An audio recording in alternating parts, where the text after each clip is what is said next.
Good evening friends, চলে এলাম তোমাদের সাথে কথা বলতে। আজকের টপিক অবশ্যই কমিউনিটি পোস্ট, একজন মানবাধিকার কর্মীর কমিউনিটি পোস্ট।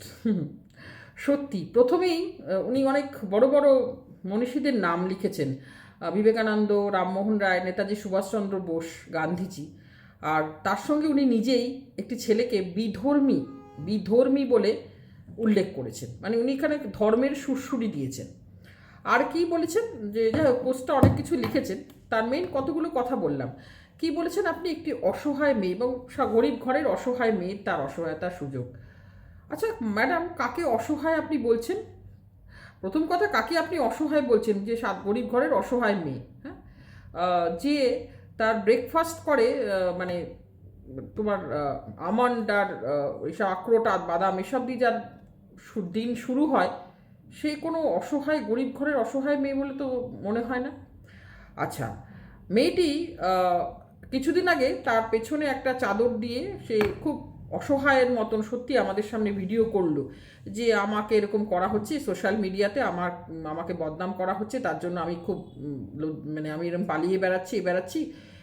কিন্তু তারপরেই কি দেখলাম যে পিসি সরকারের ম্যাজিকের মতো সে একটা ঝাঁ চকচকে একটা ঘরে সে থাকছে, এবং সেখান থেকে সে তার রিলস ভিডিও নানা কিছু শ্যুট করছে।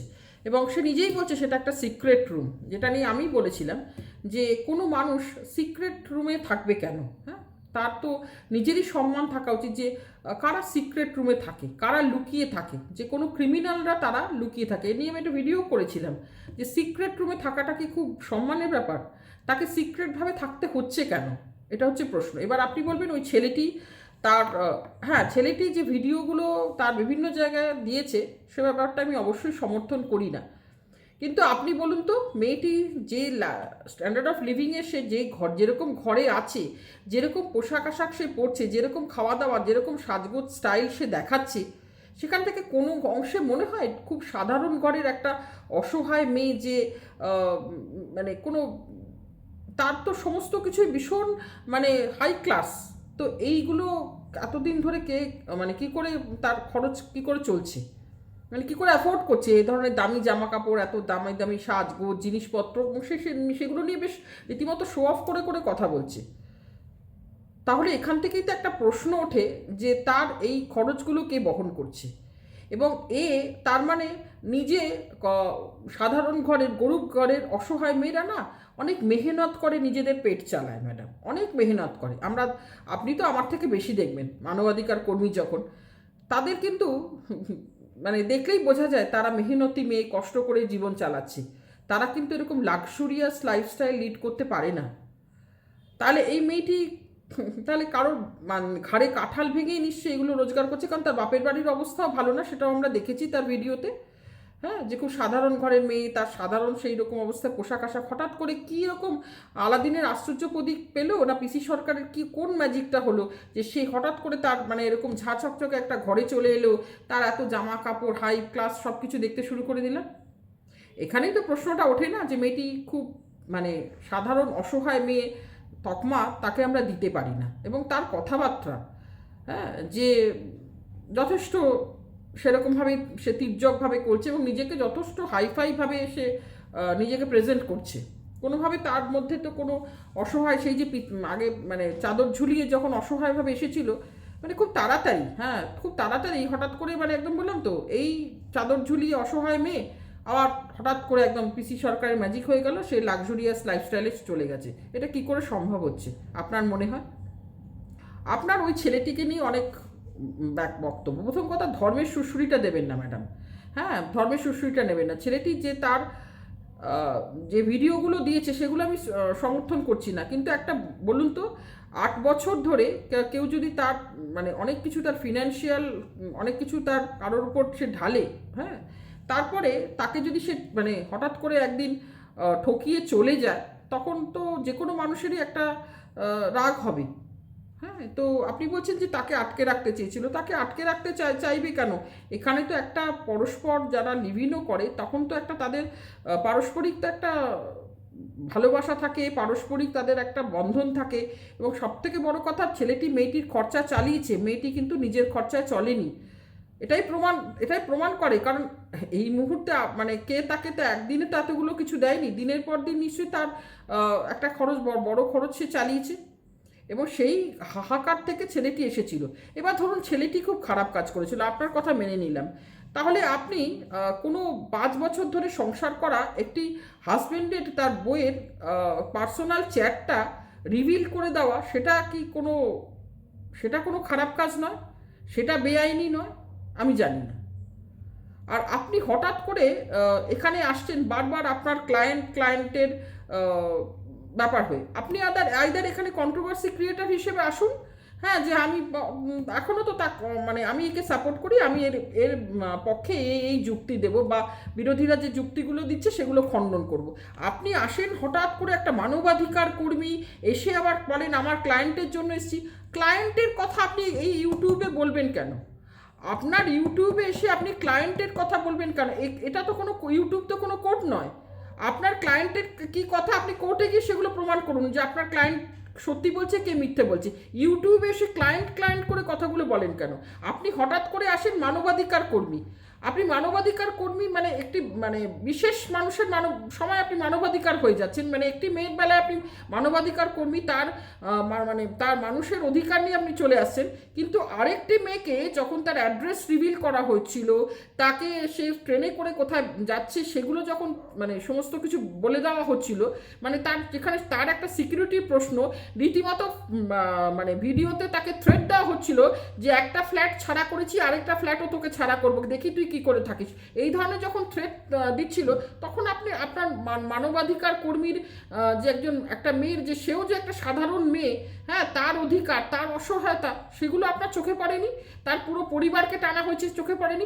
আপনি একটা সময় ক্লায়েন্টের দিদি হয়ে যাচ্ছেন, আর আরেকটা সময় আপনি মানবাধিকার কর্মী হয়ে যাচ্ছেন। আপনি নিজে বলুন আপনি কোনটা?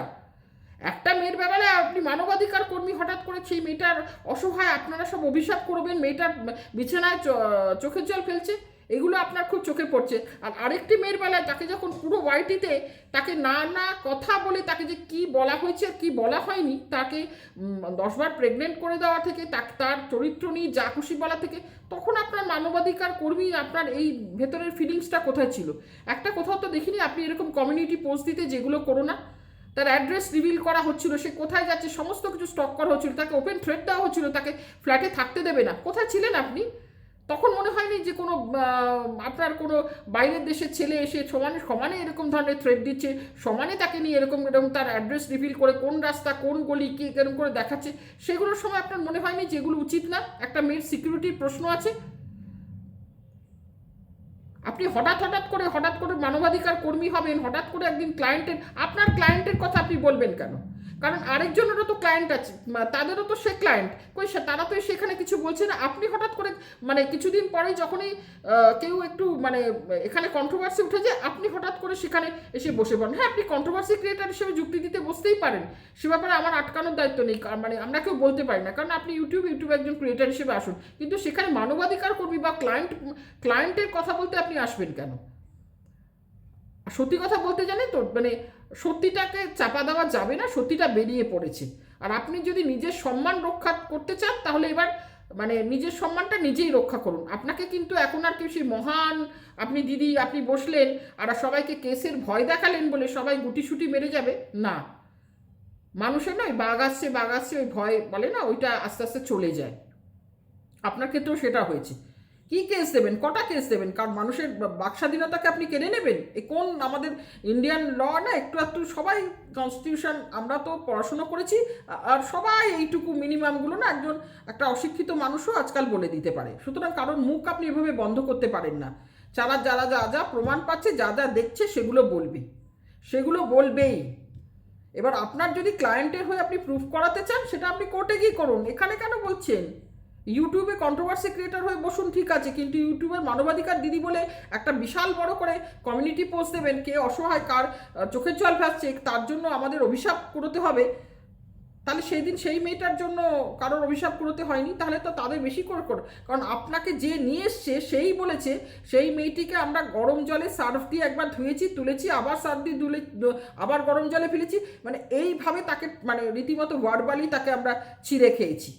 আর আরেকটি মেয়ের বেলা সে অসহায় মেয়ে, সে যার বিছানার বালিশ ভিজছে। বাহ, কি শুনুন, মানে আপনাদের দুমুখ নীতি। যদি মেয়েদের হয়ে বলতে হন তাহলে দুটো মেয়ের হয়ে আপনি যদি আসতেন, আজকে ওই মেয়েটির হয়েও আমরা বলতাম যে ঠিক আছে, কিছু কিছু ক্ষেত্রে অন্যায় হচ্ছে যে তাকে এরকম রিভিল করে দেওয়া হলো তার ভিডিও, সেগুলো নিয়ে হয়তো মুখ খুলতাম। আমিও ইভেন বলেছিলাম যে মেয়েটার হয়ে হয়তো আমি কিছু বলতাম, কিন্তু মেয়েটা তো নিজেই নিজেকে একটা রহস্যের মধ্যে এবং বেশ একটা কন্ট্রোভার্সি এনজয় করার জন্য আমি সিক্রেট রুমে আছি, এই কথা সেই কথা সে বলে যাচ্ছে।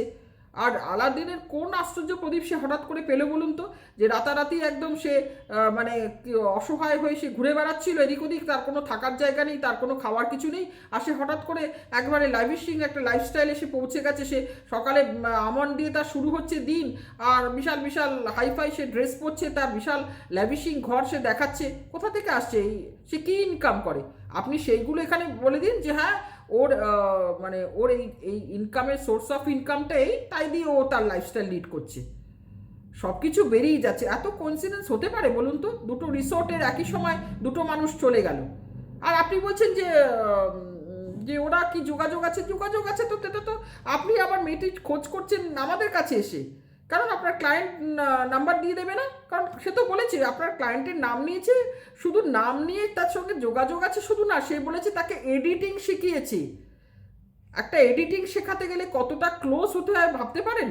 আজকে ইউটিউবে আছে, আমি এখানে একটা ভিউয়ার হয়ে যে কোনো কাউকে, একটা ক্রিয়েটারকে বললেই সে আমাকে এডিটিং শিখিয়ে দেবে। একটা কারোর থেকে এডিটিং শিখতে গেলে কতটা ক্লোজ হতে হয় সেটা নিশ্চয়ই আপনার জানা আছে। দেখুন ম্যাডাম, সব না খোলসা হয়ে গেছে। যা খোলা, একটা সময় টিনা যদি কিছু চাপে, সেও যেমন বেরিয়ে গেছে, কিছু কিছু জিনিস তো সত্যি রিভিল হয়েছে সেই সময়, আর তার বর বের করে দিয়েছে। এখনও সব কিছু রিভিল হয়ে গেছে। হ্যাঁ, এখন কিছু কিছু জিনিস অনেকেই বলছে যে অনেকে অনেক দিন থেকে জানতো, হ্যাঁ আর কি ওই আর কি, এখন তারা মুখ খুলছে, আর তারা অনেক দিন থেকেই জানতো।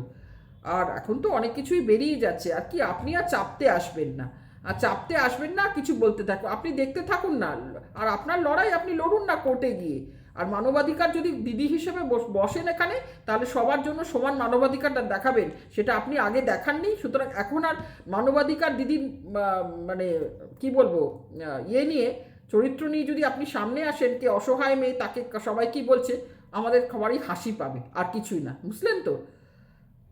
তো যাই হোক, তোমরা ভালো থেকো, সুস্থ থেকো। হ্যাঁ, আর বড় বড় মনীষীদের নাম নিয়ে না, মানে এত বিধর্মী কথাটা ইউজ করছেন, এটা খুব বাজে লাগলো। যাই হোক, আমি ভিডিওটা এখানেই শেষ করলাম। ভালো থেকো, সুস্থ থেকো, টাটা।